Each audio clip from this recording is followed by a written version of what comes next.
The fork scraped my plate before my mother's words cut deeper. "Get up, Kylie. That's her seat now." Her eyes flicked to my brother's fiancée, a stranger draped in diamonds, already lowering herself into the chair I had always occupied, next to Grandma. "You don't belong here," my mother added, her voice sharp, final.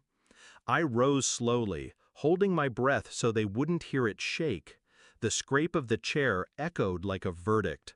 My father looked away. My brother smirked. She smiled, victorious. I turned toward the door, each step heavier than the last. That's when Grandma's voice sliced through the tension. "Actually, Kylie owns this house." The sound of a fork clattering onto porcelain was louder than thunder. It hadn't always been this way. I used to be the dutiful daughter, the quiet one, the one who held the family together while my brother chased shortcuts and women. When he brought her home, perfect nails, rehearsed sweetness, I wanted to believe him. He said she was different. He said she'd change him. But her eyes gave her away, calculating, hungry. She didn't see me, she saw what I had, and, slowly, they shifted. Family dinners where my chair drifted further from the center. Conversations I was no longer included in. Decisions made without me, about me. I was becoming invisible in my own home. It was the whisper that broke me. Late one night, I passed the kitchen and heard her voice, his fiancée, laughing softly to my mother. "She's weak. She'll never fight back. All this will be ours soon." My mother didn't object. She agreed. That was the moment I stopped being the daughter they overlooked and became something else. A shadow. A planner. I knew I couldn't outscream them. I couldn't outplease them. But I could outthink them. Grandma was my only ally. She saw what they ignored. She knew what they pretended not to. And most importantly, she owned everything. I visited her quietly, often, not with demands, but with patience. I listened when she spoke about her fears of being forgotten, her disgust at my parents' greed, her disappointment in my brother. I never asked her for anything. And that's why she gave me everything. The paperwork was signed months before that dinner.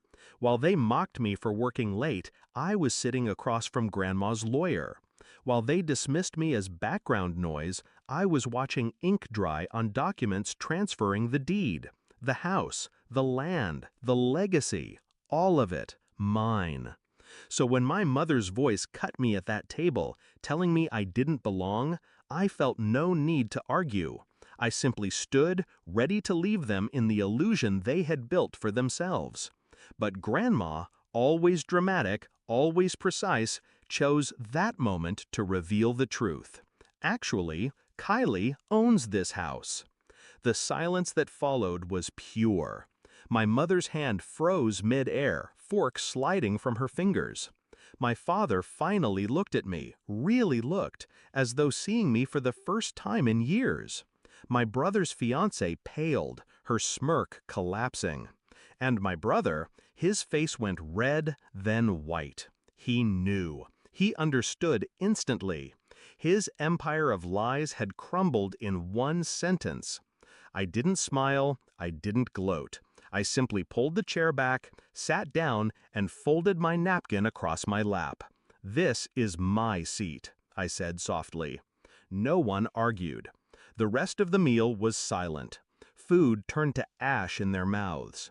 Every glance between them was laced with panic, calculation, fear. They realized, piece by piece, what it meant. They couldn't throw me out. They couldn't cut me off. They couldn't touch me. Because the ground beneath their feet was mine. Later that night, my mother cornered me in the hallway. Her voice was trembling now, stripped of authority. "How could you do this?" she hissed. I looked her in the eye for the first time in years. "You did this," I said. "You forgot who I was. Now, I'm reminding you." My brother's fiancée didn't last long after that. When the money wasn't guaranteed, neither was her loyalty. She left him with debt, with shame, with nothing. My parents still live here, but every creak of the floorboards, every glance at the deed framed in my study reminds them. This house doesn't belong to them. It belongs to the daughter they tried to erase. I lie awake sometimes, not out of regret, but satisfaction. Revenge doesn't always come with fire and fury. Sometimes it comes with a quiet signature, a dinner table, and the sound of a fork hitting porcelain.